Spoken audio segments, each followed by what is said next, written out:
Hi everyone. Oh, I've been sitting here. I just treated all of our whole pack with heartworm medicine. I was a couple of days behind on it, and when I got home from church today, that was top of my list to get it done. Sheba, go lay down. Go lay down. Good girl. They're all doing well. Mr. Jeff stayed home with them today while I went to church. I don't really know why. He just thought they needed supervision today, I guess. And they probably did, as wild as they have been this past week. With all the excitement of, bringing in a new baby, having three little, they're almost what we call teenagers, but they're not toddlers anymore. They're probably, I don't know what age level they would be, but he's a baby.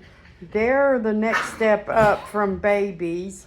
And then when they get a little bit older than Amos and Maggie and Rosie, we call them teenagers. Right now, they're still babies, but they're older babies. I don't know. Preschool age, I don't know. Toddlers, maybe. They're doing good. They're the three, Amos and Maggie and Rosie, they're up big enough. We don't classify them as babies now like Caleb, because they can stay outside with the pack without one of us being right there to protect them. Caleb, we don't do that with him yet. He can go out on the deck with us right there in the kitchen or something where we're watching him. But if he's going to be out in the yard, one of us goes too, just to protect him from the pack and from predators like our neighborhood hawks. Just because he's still pretty small, and we just have always done that. What is Amos doing, sitting right on top of Delilah?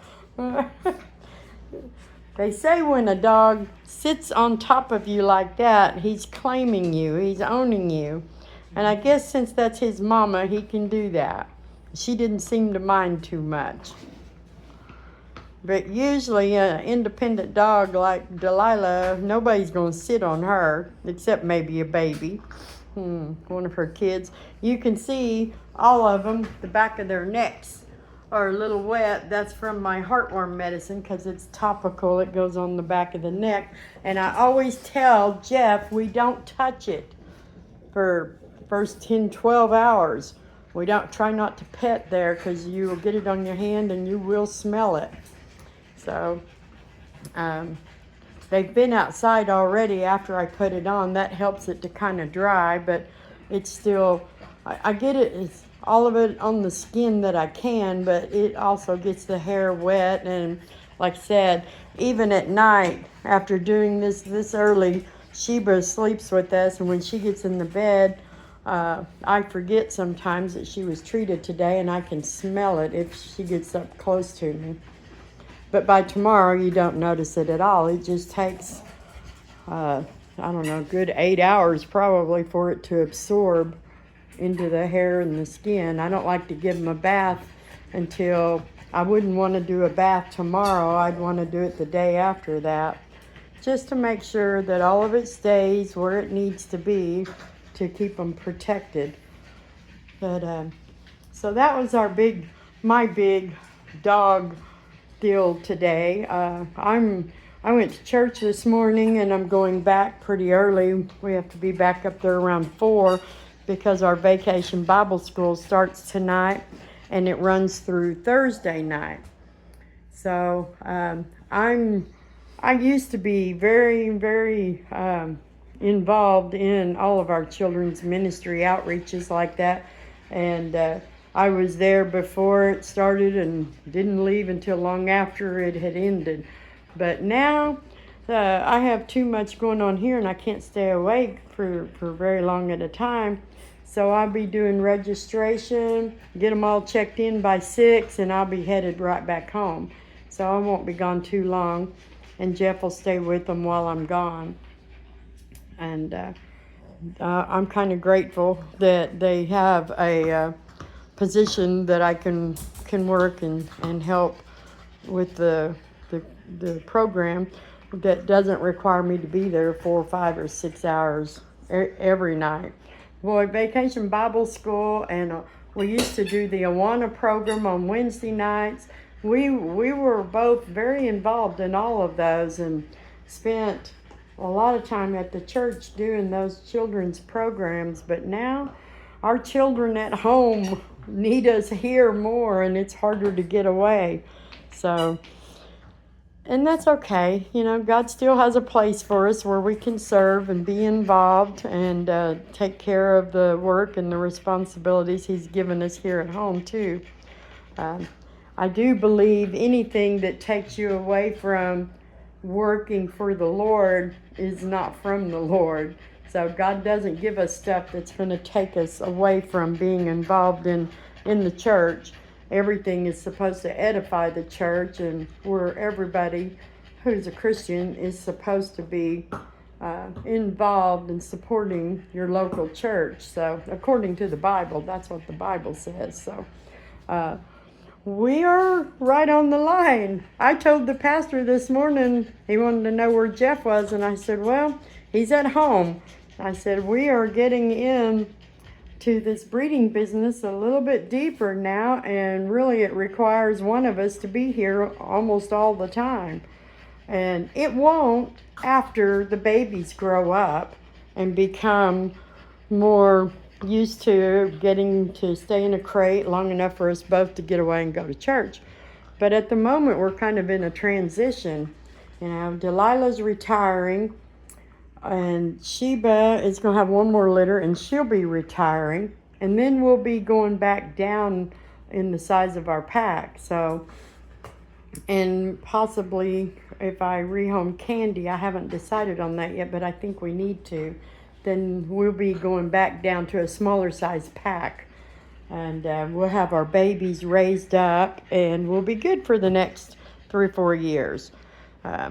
If you're going to be a breeder, you have to retire and rehome in order to keep breeding, or you get in deeper than you can manage, and we don't want to do that.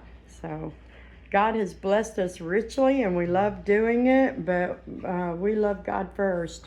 So we're going to be involved in our church and the activities, the things that God would have us to be involved with, and have our blessings that provide, you know, for our needs that God gives us. So anyway, I did not mean to go to preaching.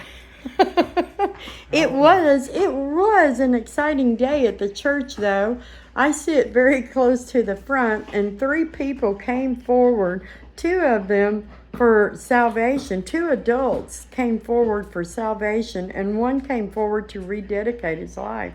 So I was right there where it was happening. I was able to hear the prayers and help. I joined in and was praying for the work of the Spirit that was happening. I got very excited, so I guess that's where my preaching is coming from now. I'm just still kind of on a excited level over what I saw the Lord do today. It was exciting. The Bible tells us that all the angels in heaven rejoice over the repentance of one sinner. You know, when one person gets saved, there's a party in heaven. So I was definitely rejoicing. Jeff was watching it on TV, and he saw it happening too and was rejoicing. So, and then you put that on top of our Vacation Bible School and all of the excitement about that. I'm just kind of filled up right now. So, but anyway, the dogs, they're not very filled up, are they? Look at them. They're just laying around. But they have been in and out multiple times. It's so hot outside. Well, I don't have the heart they don't want to go out. They want to go out, and then, like normal, they turn right around, come right back in. But by this evening, when the sun starts going down and things start cooling off, they'll get out there and play. And they did this morning too, didn't they? Yeah. So they're all doing well. So they'll lay here and take a lazy Sunday afternoon nap until time to have dinner, which is a couple hours away, and then they'll come back to life. Those two, I don't guess they're going to take a nap. I don't guess you're going to take a nap, are you, Sheba? Are you going to take a nap, Sheba? Sheba? Oh, you silly girl. You silly girl. Aw, you're hot. Yeah, she runs a little bit hotter than the rest of them. Hop down. So, what are you doing there, Amos? You going to sit in the doorway? That's where, I think it was Maggie was sitting the other day. I don't know if that's a cool spot or what, but they like to sit there. So anyway, I'm not going to keep this very long. I want to sit down and just kind of relax a little bit before I go back to church. I've just got a little while, and I just wanted to pop in and show everybody. Oh, I need to tell everybody, I did a second ultrasound on Reba yesterday. I am confirming her pregnancy. I saw at least 3 babies.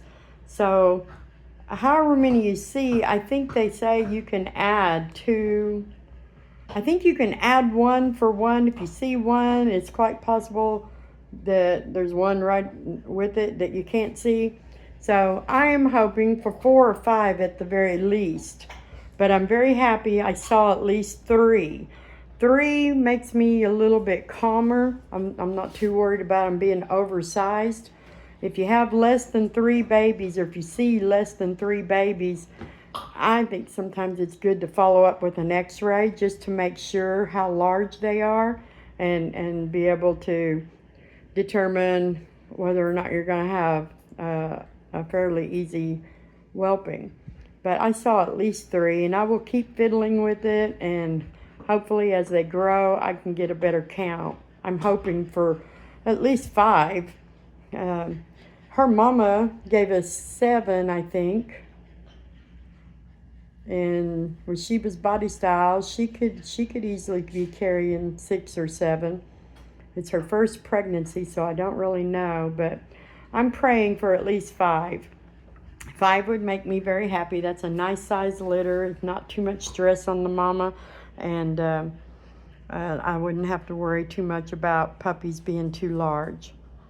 Which Simon is the daddy of these, and he is not a very big stud. I don't even think he's 20 pounds yet. So he's getting close. He's going to be a 20, 22 pound stud probably by next year. But I'll have to weigh him again. I would like to know what he weighs. But by next year, our little boy, Caleb, the Colorado kid, he's going to be up and be involved in our breeding. And he's probably going to top out around 17 pounds. Maybe a little smaller, I don't know. We'll just have to wait and see. But for now, we're excited. And I don't know if I showed everybody my work. I've got all the walls done. Whoops, I turned that the wrong way. I'm trying to catch the light switch.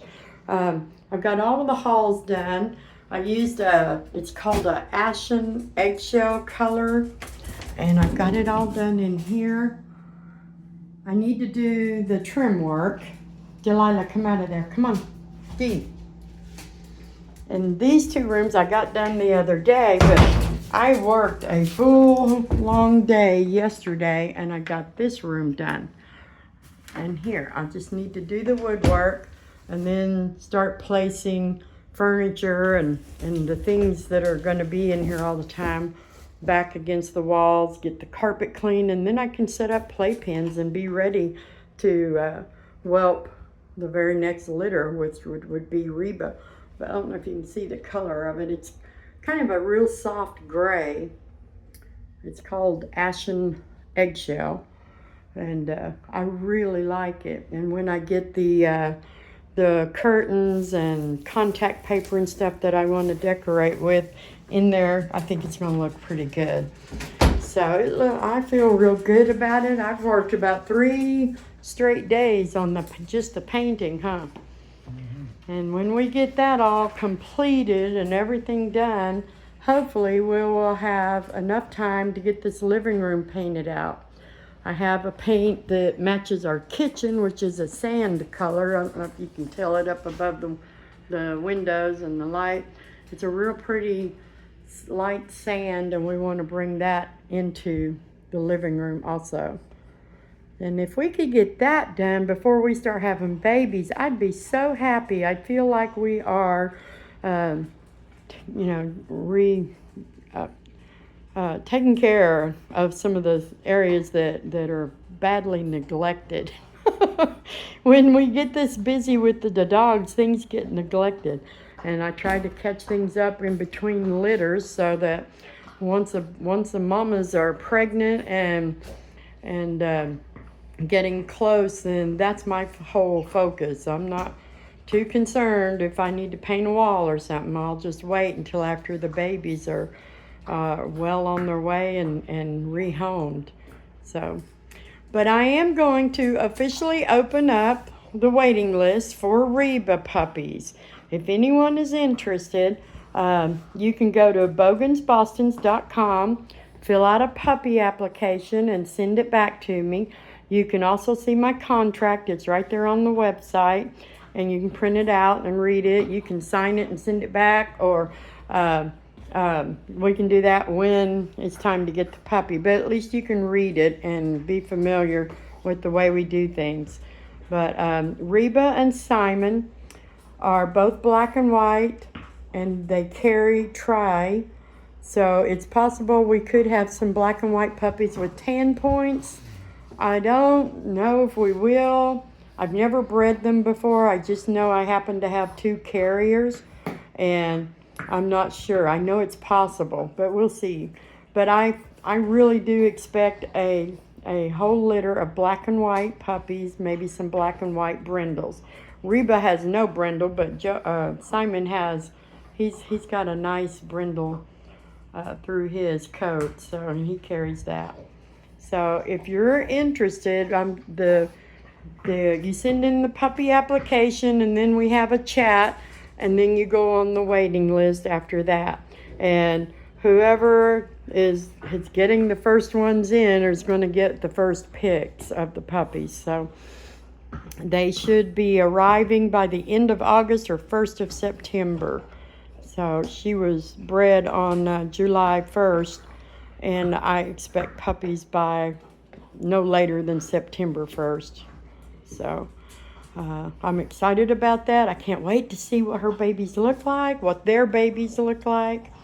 And so I'll keep you updated every day as we go. But other than that, I'm just waiting on Chloe and Sheba and Candy to come in heat. And then we have a couple of outside studs that we'll be using with them. I'm hoping for a chocolate litter with Chloe, black and whites with Candy. If I breed Candy, I may not breed her, I'm not sure. And then Sheba, we know we're going to use Mr. Thor, and we should have the black mass fawns and blue fawns. We may even get another splash baby. I'm not sure. But other than that, that's all I really have to tell now. So you all have a wonderful Sunday, and just praise the Lord because He made this day. And we'll be back tomorrow for sure with a new video. Okay? Y'all have a good evening.